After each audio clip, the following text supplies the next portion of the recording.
बहुत दिनों पहले की बात है। चंद्रसेन नाम का एक राजा था। उसके महामंत्री का नाम था गोबूचंद्र। राजा चंद्रसेन अत्यंत आनंदित होकर अपना राजकाज चला रहे थे, लेकिन प्रजा डर डर कर ही जी रही थी। मंत्री भी अत्यंत सहमे सहमे रहते थे।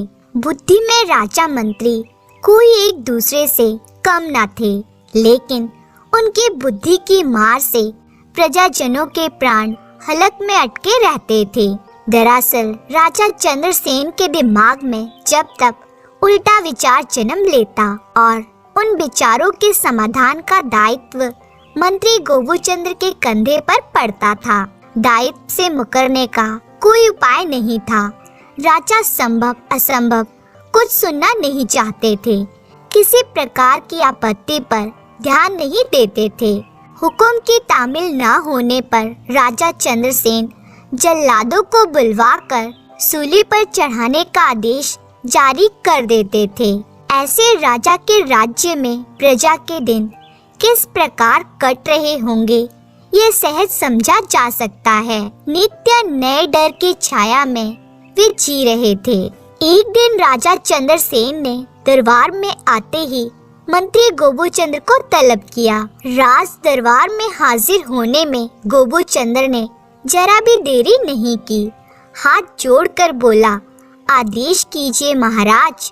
राजा चंद्रसेन ने कहा, सुनो गोबू, आज दरबार में आकर सिंहासन पे बैठते समय देखा मेरे तलवे में ढेर सारी धूल लगी हुई है।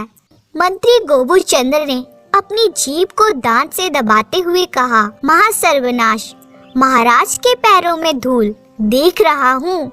धूल का साहस काफी बढ़ गया है। आज पैर में बैठ गई। 2 दिन बाद राजा चंद्रसेन बोले, ठीक कह रहे हो तुम, सिर पर चढ़ जाएगी ये धूल। उन बेअदब धूलों पर रोक लगानी होगी। तुम सारे राज्य से धूलों को हटाओ। 2 दिन में यह काम करना होगा।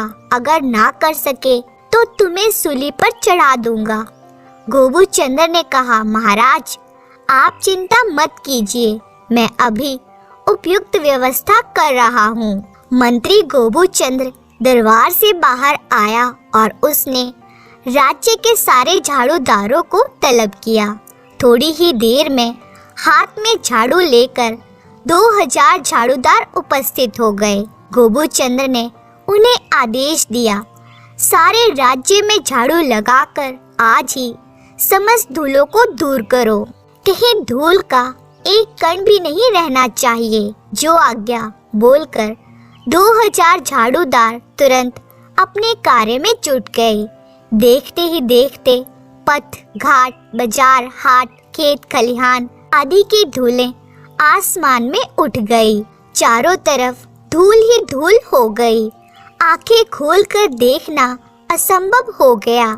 राज्य की प्रजा की आंखों के सामने अंधकार छा गया। चारों ओर से सिर्फ एक ही स्वर आ रहा था, गया रे, मर गया रे। लेकिन झाड़ूदारों को रोकने की हिम्मत किसी में नहीं थी। मंत्री गोबूचंद्र का हुक्म था। इधर अपने महल के बाहर शोर सुनकर राजा चंद्रसेन ने अपनी खिड़की को खोलकर देखा तो वे अवाक रह गए। यह क्या कांड हो गया? रास्ते, मैदान, घर द्वार, पेड़ पौधे सब कहाँ चले गए? ऐसा लगता था मानो धूल के बादलों ने सबको ढक दिया हो। कुछ ही क्षणों में ढेर सारे धूलों ने खिड़की से प्रवेश कर राजा के मुंह, आँख, कानों को आच्छादित कर दिया। राजा चंद्रसेन की आंखों के आगे अंधेरा छा गया। उनके दांत कड़कड़ाने लगे। शीघ्र खिड़की को बंद कर अत्यंत गुस्से में पुकारा, गोबूचंद्र। गोबूचंद्र दौड़ा आया एवं हाथ जोड़कर बोला, आदेश कीजिए प्रभु। जोर से गरजते हुए राजा चंद्रसेन ने कहा, तुम्हारे प्रभु की ऐसी की तैसी, ये सब क्या शुरू किया है तुमने? तुम क्या अंधे हो गए हो? धूलों के गुब्बार से सब ढक गया है। सब झाड़ूदारों को जल्दी से रोको। गोबूचंद्र ने कहा, तब धूलों का क्या करना होगा महाराज? राजा चंद्रसेन ने कहा, धूल हटाने का उपाय तुम करो। सारे राज्य की प्रजा में इस धूल के कारण हाहाकार मचा हुआ है। गोबूचंद्र ने कहा, ठीक है महाराज, कोई दूसरा उपाय करता हूँ। राजा चंद्रसेन बोले, 2 दिनों के अंदर धूलों को हटाओ, नहीं तो सूली पर चढ़ा दूंगा। गोबूचंद्र तुरंत दौड़ा दौड़ा झाड़ूदारों के सरदार के पास पहुंचा और आदेश दिया, तुरंत काम बंद करवाओ। झाड़ूदारों ने झाड़ू देना तो बंद कर दिया, परंतु उड़ती धूलों को किसी भी प्रकार रोका ना जा सका। गोबूचंद्र ने सिर खुजलाते हुए सोचा, धूलों को उड़ने से कैसे रोका जाए। उसकी बुद्धि बहुत तेज थी। झाड़ूदारों का काम बंद करवाकर उसने भिस्तियों को बुलवाया। राज्य के 2000 भिस्ती अपनी आंखें रगड़ते हुए हाजिर हुए।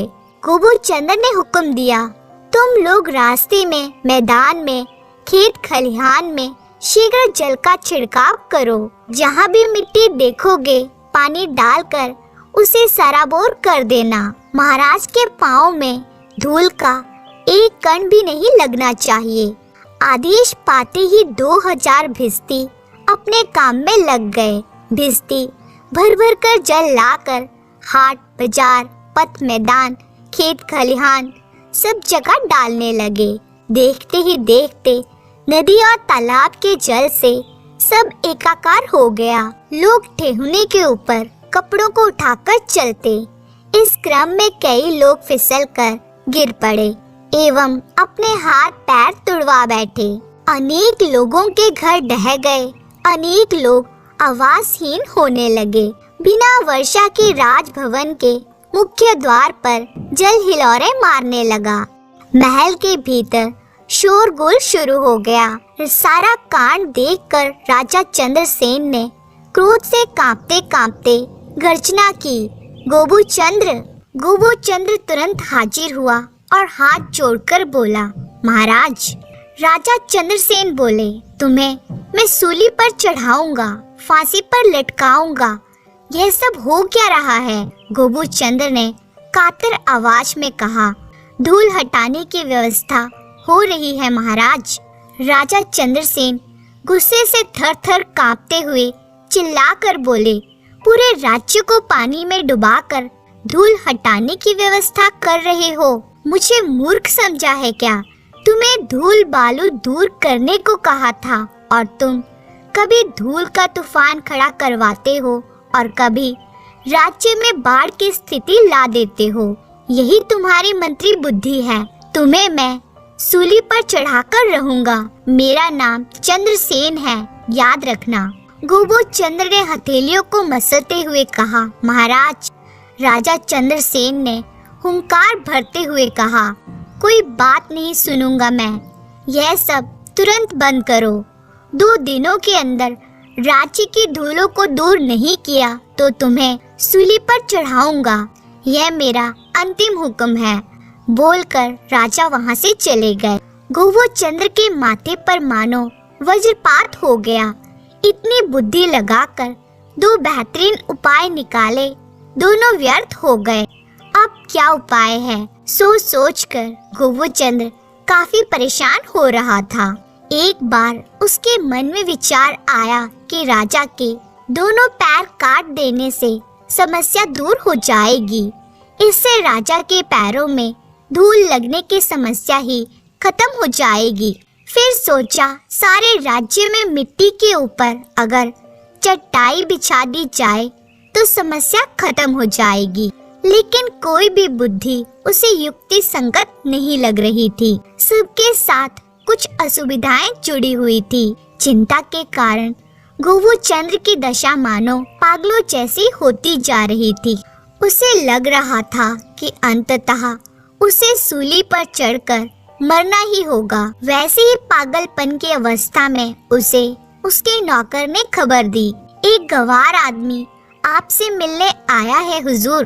गोबूचंद्र को क्रोध तो बहुत आया, परंतु कुछ सोचकर पूछा, क्या चाहता है वह? नौकर ने कहा, जी ऐसा तो उसने कुछ नहीं कहा, सिर्फ यही कहा कि मंत्री महाशय से भेंट करना चाहता हूँ। गोबू चंद्र बोला, बुलाओ, देखो तो कौन है। थोड़ी ही देर बाद फटी पुरानी पैबंद लगी कमीज पहना हुआ बेचारा सा दिखने वाला एक आदमी वहाँ आया और उसने गोबू चंद्र को साष्टांग प्रणाम किया। उस व्यक्ति के हाथ में एक चमड़े का टुकड़ा और कंधे पर झोला टंगा हुआ था। प्रणाम करके उठने के बाद उस आदमी ने कहा, मुझे एक बार महाराज के पास लेकर चलिए, मैं उनके पैरों में धूल ना लगने की व्यवस्था कर दूंगा। सुनते ही गोबू चंद्र उछलकर बोला, सच कह रहे हो? तब तो शीघ्र चलो मेरे साथ। गोबू चंद्र उस आदमी को साथ लेकर राजा चंद्रसेन के दरबार में उपस्थित हुआ। कान छूती हंसी के साथ बोला, महाराज, समस्या का समाधान मिल गया है। यह आदमी आपके पैरों में धूल लगने नहीं देगा।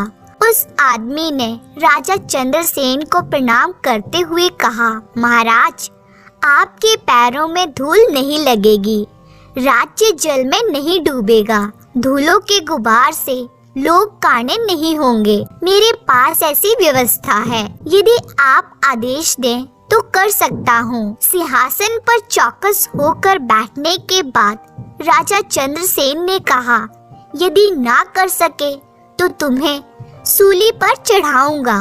उस आदमी ने हंसकर कहा, जितनी बार आपकी इच्छा हो महाराज, उतनी बार मुझे सूली पर चढ़ा देना।